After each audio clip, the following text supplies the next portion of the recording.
have professional fees, and we've got Deon, who is a professional quantity surveyor, and he's also the director of a company called 2i Consulting, and more importantly, he is the chairman of the Vermeluen, and they'll give you about it. Let's go. Thank you.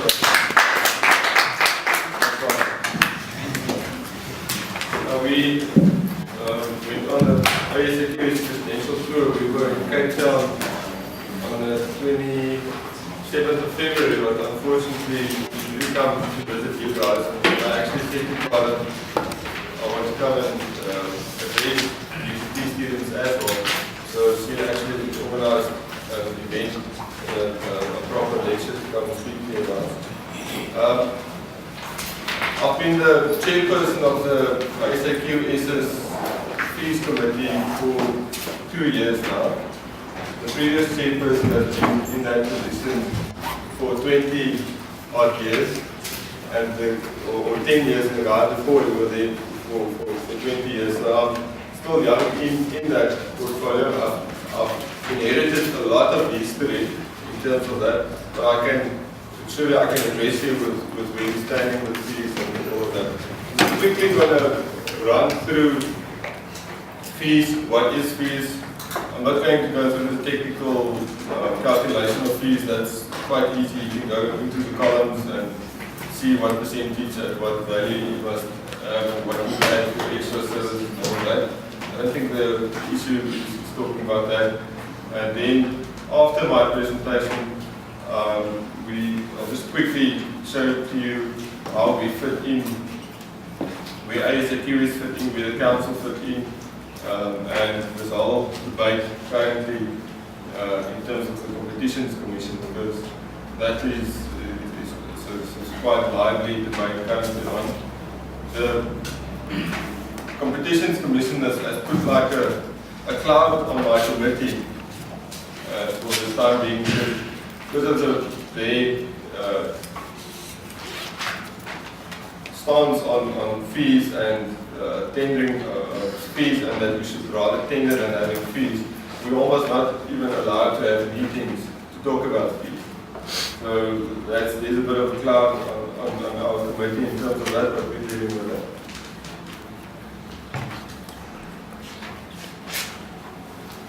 So just quickly go through the notes, hourly tariffs and annual research, what we allow for in a standard fee, tendencies in private and public sector currently, payment, procuring consultants, and then after the term tie down gatekeepers. So the fees was gazetted, I think you've gone through all of that. The fact that the fees was gazetted. It includes basic fees, the base of the fees.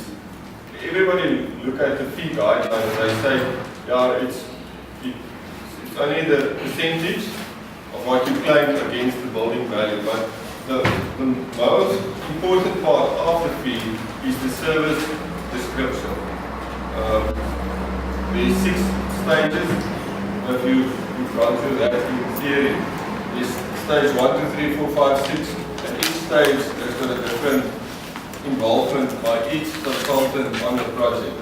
And what the fees actually does is it explains in length what your involvement will be in each of those 6 stages. So it's not just a percentage against the value, it's actually a contract for you and the client. The client will know if you say I'm charging fees based on the fees guideline, the client will know what you're actually going to do. Most people don't interpret as that, they just look at the percentages and they forget about the percentages. Is actually 1 page of a 20-odd document page. The rest of that document, just a quick one that we should also look at. If there's variations up to 10% of the project value, you don't get extra fees on the project. So it is deemed that you will have 10% of variations on a project. When you're talking about a contract fixed, both quantities and there's adds and omits. So there's a lot of work. If you take a project and you do adds and omits up to 10%, I've done that. There's a lot of work that you do that is deemed included in your fee. There's also extension of time. If the contractor run over time with the project, up to 15% of the initial project period is also deemed to be included in your fee. So you don't get additional fees if the contractor goes over with 15%. Only after that you are able to claim extension of fees. That means you still, as a professional quantity surveyor, I must have staff in my office running the project, and if we're talking about a 20-month project, 15% of 20 months is 3 months. So I must allow 3 additional months of salaries for the team to work on that project before I can go back to the client and say, listen, this project is now going beyond that, I need additional fees. And those are all items that everybody forgets when they see and they look at the fees and say, you charge too much fees.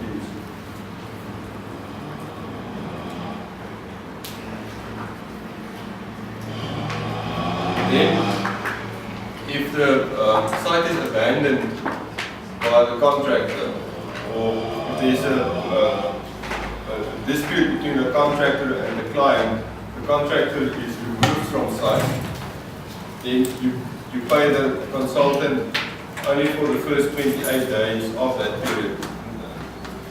When a client puts a contractor off site, in the private sector, things could be worked out quicker, but in the public sector, those sites stand still for more than a year. So you don't pay your consultants while the job is standing still. You only pay them up to a certain period, and if they kick the contractor off site, the QS must come and he must do work in terms of the final account and all that, and that's all part of your standard services. Alteration work, it's more difficult than just a plain simple new project, so there's an increase of 25% on that. Prototypes, when you deal with prototypes, there's a 40% reduction in fees on prototypes, because you go through the planning process only with the first prototype, and then in construction you duplicate it. So in the construction phase you get 60% of the fee of the prototype, and that 60% is to deal with your management on site, remeasurement and all of that. Then the fees also allow for principal agency, project monitoring and all of that at different rates. So if you look at the fee and what is deemed to be included in the fee, you can see there's a lot of responsibilities for a quantity surveyor already in the fee scale that you should adhere to. And it's not just plain simple do the job. If the job goes longer, the client will safeguard it for up until a certain period. If you've got a lot of VOs, the client will expect you to do a certain amount of VOs before you come and charge. It's also it's protecting both the QS and the client, because if you're going to do VOs, or call them contract instructions, nowadays with JCC, to 100% of the value, I can assure you, you're going to have staff running on that project, and it's going to cost you an arm and a leg to do that. So every year we do a salary survey. We send the survey out to all the practicing quantity surveyors, and they fill in the salaries of staff. It's in categories: university graduates, University of Technology, and no formal qualification. And it's also in terms of the year's experience. We use that to come to a tariff per hour, which I can charge as a quantity surveyor, or which you can use to charge our staff out if we do a job on hourly tariffs. Currently, in terms of the Competitions Commission, we did the salary survey during last year.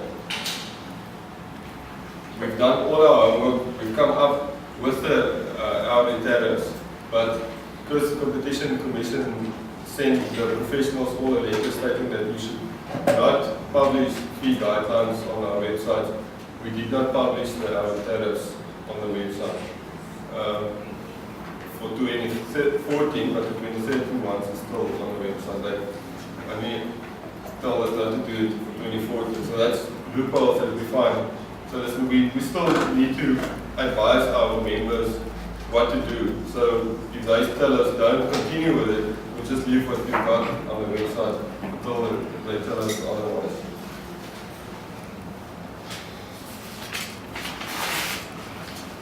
In terms of the salary survey, there's something that you can read out of statistics in South Africa, and I don't want to discourage you to continue studying now. But there's something that you can read out of this graph. Each color is a year, that's 26, and that's 2013. So it's from 2006 to 2013. These are the guys with 0 to 5 years experience, and the experience is counted from the day after you receive your honors degree.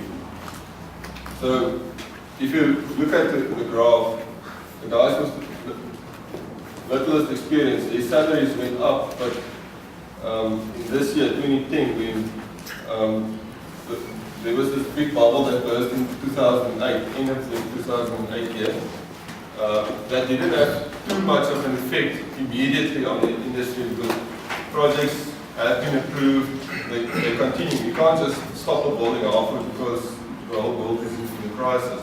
So you will see QA salaries or young person salaries started to flatten from 2010. That's due to the recession. But on the other hand, you will also notice the guys with 31 years plus experience, they continuing to have an increase in their salaries. So why is that so?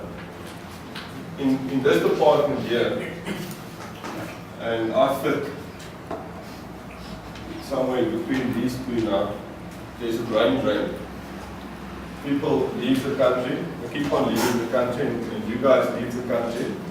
So when you come in, you with not too much to the market out there, you still need to gain experience. You gain experience, and you can see there, these oaks are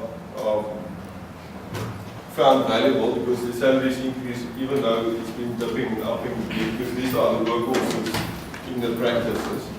But the moment the guys start to gain experience, so these are the oaks that stay in South Africa and gain experience in South Africa, and they become more and more scarce in South Africa and they are more and more valuable, so their salaries continue to go up.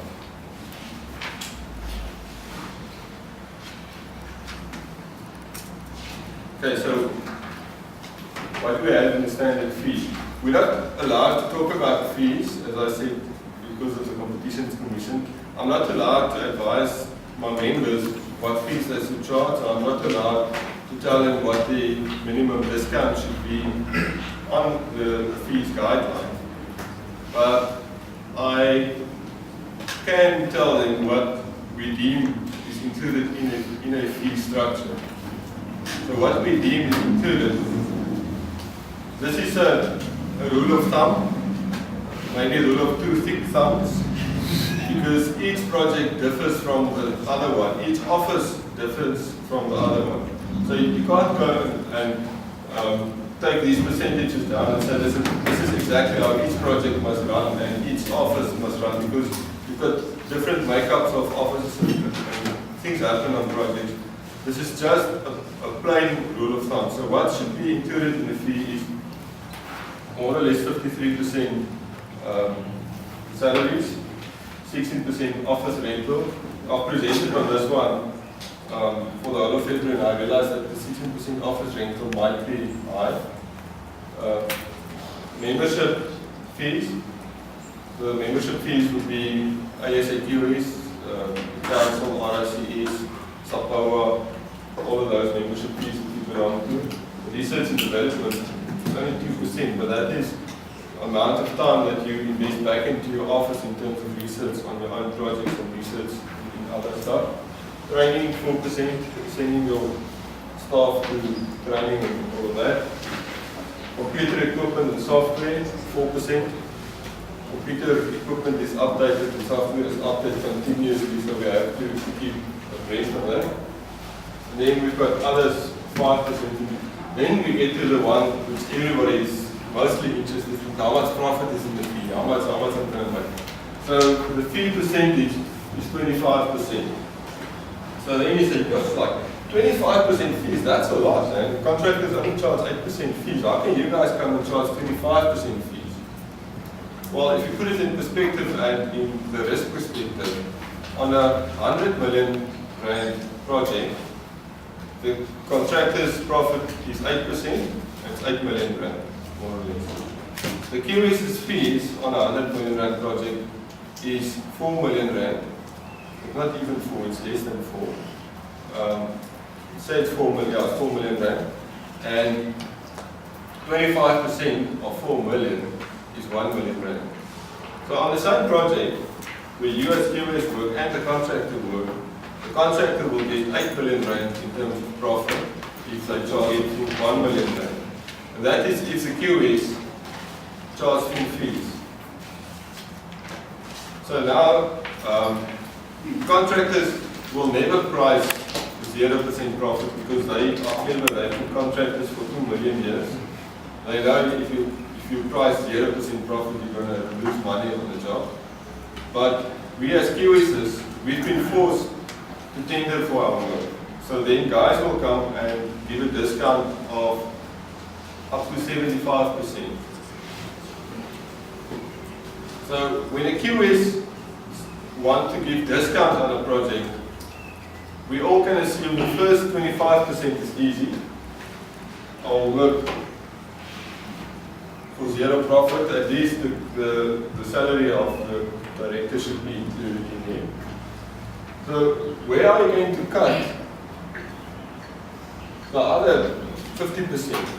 We still need to cut 50%. So you can't cut 50% out of here because if you're tendering on a 200 to a 300 million rand project, you can't do that as a one-man band.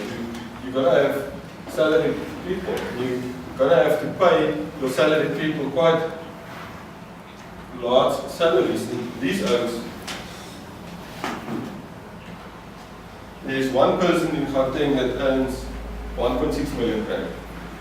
We actually took that piece of data out because it's skewing the rest of the data. But there is a salary quantity surveyor. He's not a principal of the office. He is working for a boss, to put it to you bluntly, earning 1.6 million rand. As general, these oaks earn 800,000 rand per annum. But they 50 years, 55 years old.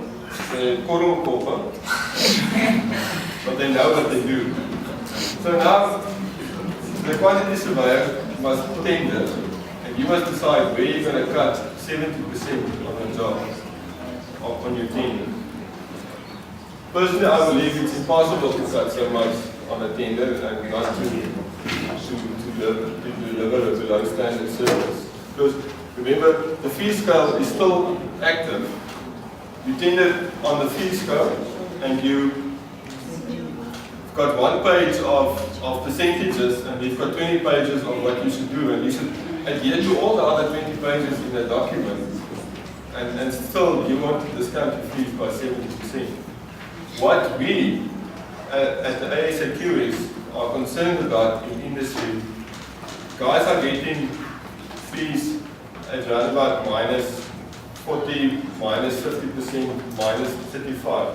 But even minus 35%, if I was a practitioner, I wouldn't struggle on this too much. Although you put less staff in on a job, if you had 5 people, you put 4 people in, I think they overwork themselves. So if this carry on for 10 years, you're going to have a turnover of staff.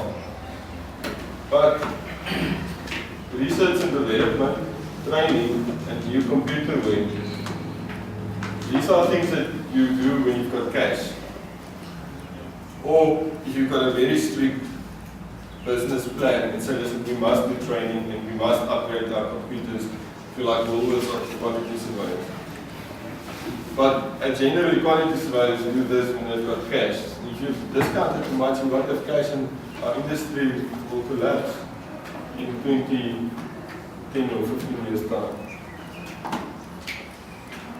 This is the message that we've been carrying to all our companies, but just to think about this, and we are concerned about that. So, how much percent is the fees in total? This is also a rule of thumb, very thick rules of thumb. In the private sector, the total package fee of all the consultants together could be 12 to 20%. You can see 12 to 20% is a very big variance there, but that's also very job specific. You can have a very simple residential block of flats against a convention center with acoustic engineers and weight services engineers, all of those on the team. In the public sector, it varies from 18 to 22%. It could be as 18 could be 16 to 22%. On a school, it's generally 16% for all the consultants that's on the team, and that is at full fees. The 12%, the private sector get to 12% because they force discounts onto the consultants. That's why they get it so low as 12%. The recurring of work. It's also, you see the percentage differences. The private sector forced the guys down with the percentages, but you know that you are going to work in a team and you will stick with that developer. As long as your work is up to scratch and your developer is happy with you, you will stick with that developer. But in the public sector, you will be appointed on a new team every time. That trend has also been broken in the Western Cape, where we are put together in teams, and that actually works much better for the clients. So they keep winning teams together, they split payment. The prior client will pay you within 30 days because he knows if he doesn't pay the QS go on strike. He doesn't produce payment certificates for the contractor, and the contractor goes on site on strike, his whole contract in jeopardy.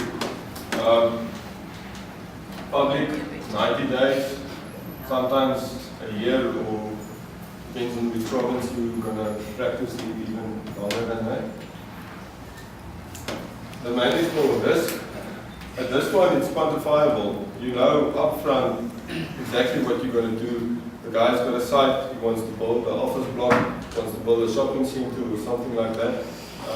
But in the public sector, mostly they just know they want to do a school, a hospital, hangars for military equipment, and most of the time they haven't scoped the project yet to know exactly what you're dealing with.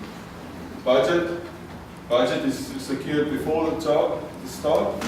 Public sector, we're not always sure about the budget.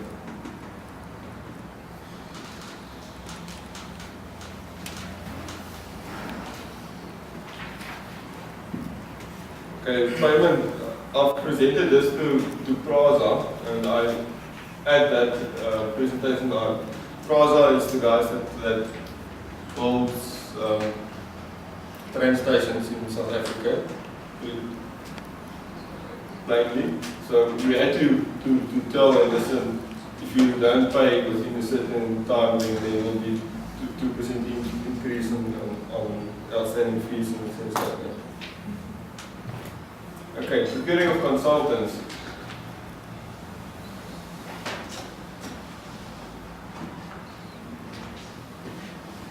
This is currently a very difficult thing in South Africa. Competition Commission is telling us we should tender, but procuring a consultant is not as easy as procuring an item. If you want to procure a bottle of distilled water or fountain water or oxygenated water, it's easy. There's a process that should be done. You know exactly how much the water is going to cost you, how much the bottle is going to cost you, how much the cap and the label. You can price for that. But now a client comes, they need hangers in Victoria for military airplanes. They don't even know how many hangers, or they've got an idea, it's going to be around about 300 million rand. But they've got no clue of the construction or whatever they're going to deal with.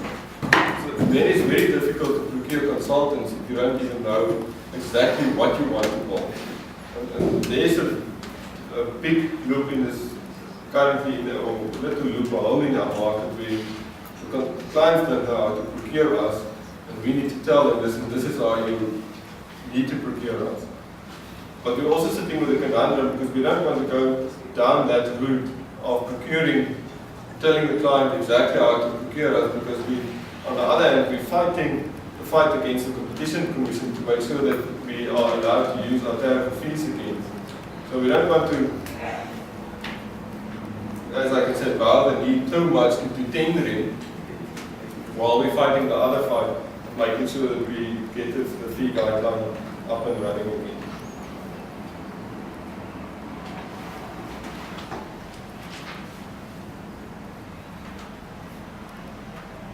So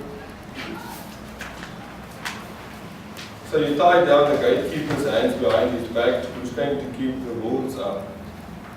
In general, on a 100 million rand project, we're talking about a government project, say it's a school, 16%, we're working around figures, 20% of that is the consultant's fees, so it's 20 million rand. So now you go and you force each of them down to 35%. So you force your whole team down by 7 million rand. But we also saw by going down 35% as profit, and maybe research and development, or instead of having 2-3 staff members on a project, the guy will have 1 staff member on the project. So the contractor will come with ridiculous claims, or will come with measurements. The QS might not have all the time and attention to deal with everything on time. And it could be that the 7 million rand that the client saved on procuring his consultants, they lose 20 million rand in terms of the budget on the project, because the consultants just don't have the time to do their work properly. That is theory. It needs to be proven, but it's also very difficult to prove, because no one will admit that they oversee 20 million rand on the final account. But it seems logic to be that argument is valid.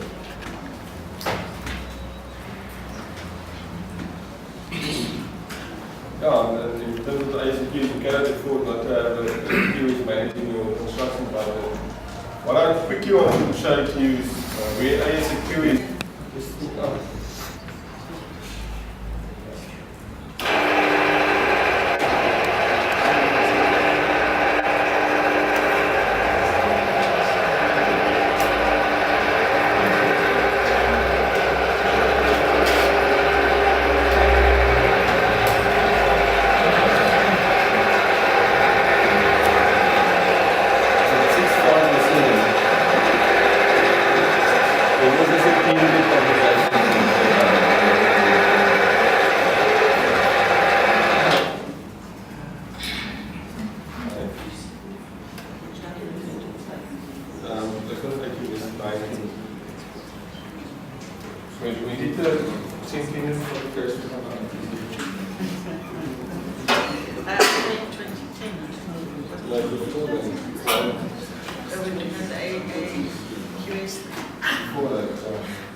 I don't know, I think it's 1908.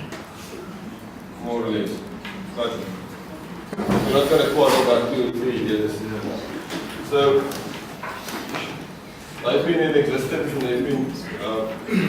they've been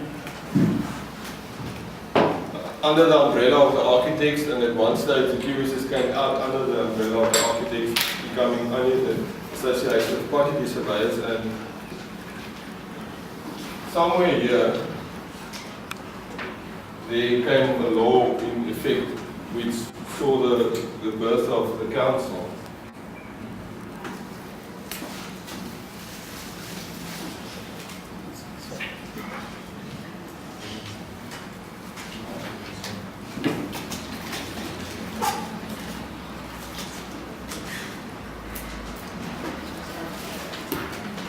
So somewhere in 2002, there came a law out.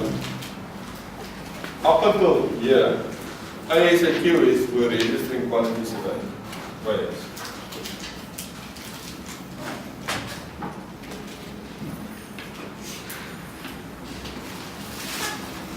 So this new law came out, and now the councils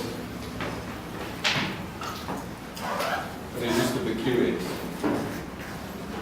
But the council were actually part of the ASAQs for, I think, 4 years. So they ran together up until 2006.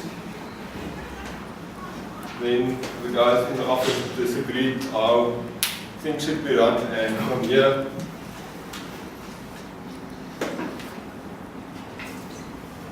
ASAQs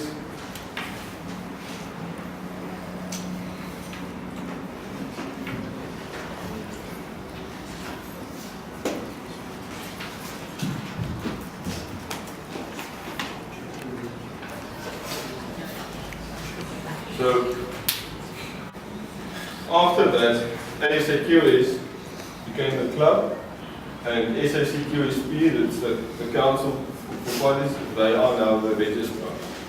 So if you want to practice in South Africa, you have to adhere to this Oaks rules. If you want to practice in South Africa, I would advise you to become a member of these Oaks, because we will assist you with what you need in your office in terms of documentation and all of that. We are actually ASAQs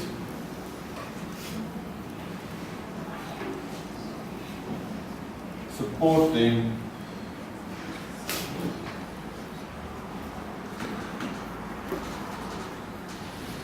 with a few guidelines. So that's just in a nutshell where we're standing in South Africa. And then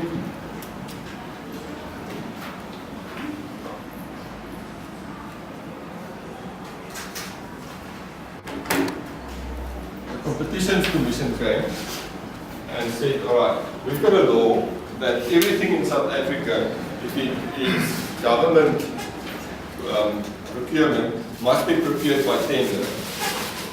So then we, because we still work together, we said to them, listen, we've got a law, that one from 2002, that says we must publish a fee guideline. Okay, that's fine, but I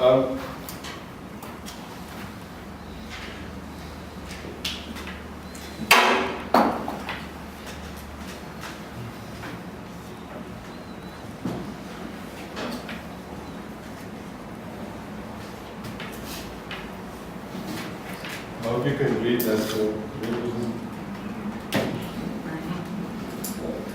We've got a law that we can penalize you with 10% if you don't adhere to our laws. And then we said, oh, we don't have anything to counter that. We're going to have to bow our knee for the time being and adhere to your law, because 10%, what they actually state is they will penalize us or the council if we advise the general body to continue with the fee scale. They'll penalize us 10% of the turnover of fees. Now you can imagine, I don't have those figures, but it is billions of rand in terms of PQS fees per annum. If the ASAQS or the council is penalised 10% of, say, R1 billion worth of fee, penalised with 100 million rand penalty. To prove their case, in Pretoria there was a small community of lawyers. It's the Pretoria Lawyers Association. They had a minimum fee guideline for certain tasks. So when you go to court, after a court case was settled, the judge might say, okay, this person won the case with cost or without cost. If it's with cost, then they give a bill to the other party and say, okay, you pay our bills. How do they go around that? They've got minimum fees for each hourly thing that this other lawyer done. Otherwise, this lawyer will just say, you owe me 1 million rand, and the judge said you must pay, so it's finished and clock. So they've got that system of minimum fees guidelines set. And that's what they've been publishing to their members, so it's a workable solution. And these others came and said, no, you can't do that, and they penalised them with 10%. And those lawyers had to pay a special levy into the association to keep the association afloat. So what they actually did is they took lawyers on as a example case. They penalised the lawyers, and the lawyers had to pay the penalty. Alright, so where does that leave us? Are we in limbo? Sort of in limbo, because currently guys are tendering ridiculous discounts and services not up to grabs. It takes longer to procure a project because you first have to procure consultants, then you have to appoint them, then you sit with a period where the other consultants that did not get the job can object. So this has got a big effect on the industry. What we are doing, and our teeth has slightly been taken away, so we assist the council who falls under CBE. Now CBE is the Council for the Built Environmental, so this whole grouping is part of this law. They are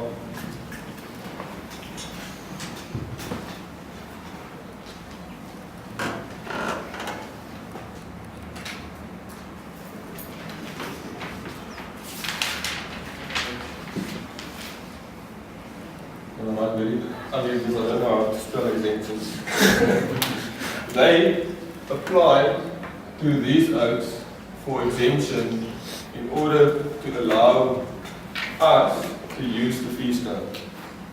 So that has been done in a two-part application. The first one was identification of work.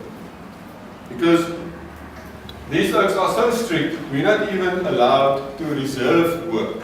So the quantity surveyor is not allowed to say, measuring of bills of quantities, only quantity surveyors can do that, and we're the only guys that are trained properly to do that. So we reserve that only us will do bills of quantities. They said, no, you can't do that. It's against our rules of fair trade and whatever. So we can't talk about reservation of work. There's an application to them for the identification of work, which means that we will identify certain jobs in the industry between the consultants, and we will say a valuer will deal with the valuation of the building, and the QS will deal with the estimating of the construction cost of the building, the architect will deal with the drawing up of the plans, and the engineers will deal with the electrical, structural, mechanical, and all of that. That's the first part. The identification of work application was approved the 28th of February, and I must still see the conditions. My registrar he did not communicate back to me to say what the conditions is, because there were conditions to that application. By the way, that application cost 100,000 rand for the QSs, the architects, the engineers, and we've got 6 council bodies. So it's a 600,000 rand application to this. So somehow they are still smiling. They don't get the penalty, but they get the application fees. The second application is the application for exemption for us to use our fee guidelines. So we are exempted from the rule that they've got that we're not allowed to have a fee guideline. And then we are allowed to use the fee guideline in terms of our law again. So that's another 100,000 rand times 600,000 rand, and they still smiling because they're pocketing all the money. That one is still under their review, and that one is going to take a while because they need some research in the industry where we as ACQ is going to assist this with research in the industry to supply to them to say this is what we want to do. Recently, I had a request from the landscapers registrar, because now the landscapers must also pay 100,000 rand times 200,000 rand. They're much less than us, their fee base is much less than us, so they don't have the backup as the quantity surveyors, or the architects or the engineers. And I read between the lines that they're seriously considering paying this amount of money, and they wanted our input in terms of shouldn't we rather abandon the fee scales and just go up the tender. We sent a letter to the council and to the landscapers, just advising them that it is very important to have fee guidelines in our industry. For instance, and it's very important for you as a quantity surveyor. Imagine a client comes to me and says, listen, I've got the port side, I think by now they all know about the port side. Port side there at the waterfront gate, that side. I want to build the biggest building in Cape Town, about 40 or 50 stories. It's going to cost R1 billion. Mr. Quantity Surveyor, you do feasibility study for me. QS goes, you've got all the information about the construction, everything. You've got square meter rates even worked out for electrical, mechanical, all that worked out, everything, basement, those fancy glass facades and all the new green building elements that's put onto buildings. And then you get to the bottom line, you've got the construction cost, you've got the land cost, you've got all the others, and then you say to the client, okay, fees, how much is the fees going to cost? He says, well, I've got no clue, man. What do you mean, how much is the fees going to cost? So no, you have to tender all the consultants in terms of how much the fees is going to cost. So now the client was going to ask, say, all right, you've got a building of more or less $1 million and put that out to tender. That's not going to work. Who says that the mechanical part on a R1 billion building is 200 million rand? Maybe the mechanical part is 150 million rand. But now they base it on 200 million rand and they get a fixed appointment for them, similar to all the other consultants. So, just for that practicality, to make industry work in South Africa, to make the economy go forward, we need to have a fee scale for each of those consultants, so that the QS can, based on his estimate, do a fee guideline calculation for the client, put it in. The client will come and say, all right, you've come up with 18%, cut it down to 15%. That's what we normally will do. You cut it down to 15%, but then you go back to the consultant team and say, right, we've worked it out according to your legislated documentation. This is each of your fee scales. it came as a basket, came out to 18% of the construction cost, and the client just said, we have to come down to 15%. So each of you will have to come down by, how much is that? 15%. 15% discount on your fee guideline. So we will work it out in terms of your fee guideline. Each of you will have to give a discount of 15%, and that is deemed to be fair to all in the industry. That is, I mean, if you abandon the guideline, you sit with that courtside building and now you go out to tender. Who's going to write the project scoping for each of those consultants? Just imagine for a time we don't have something like a fee guideline that explains the project scoping in detail. Who is going to write the project scoping for each of those consultants? You've got 5 architects, so each of them will come with a quote. Each of them will quote different items, and each will try to undercut the other one with some special clauses in his quotation, and then at the end come back to the client and say, listen, I've only quoted for this, but you expected this from me, so now I need additional fees. And that's not cohesive to development, because your client needs to take out all the risk out of the development, and if he thinks he's going to pay 15% for all the professionals' fees, but each of them had to tender on their own specification, each of them come with a special clause, and the 15% grows to 20%, 5% on the project development is a huge amount of money that might stifle the whole project, and now it's at the end of the project when everything is done. So just in terms of development in a up and coming country, we have to have a solid base to work from, other than just scrapping that document in total and walking away from it.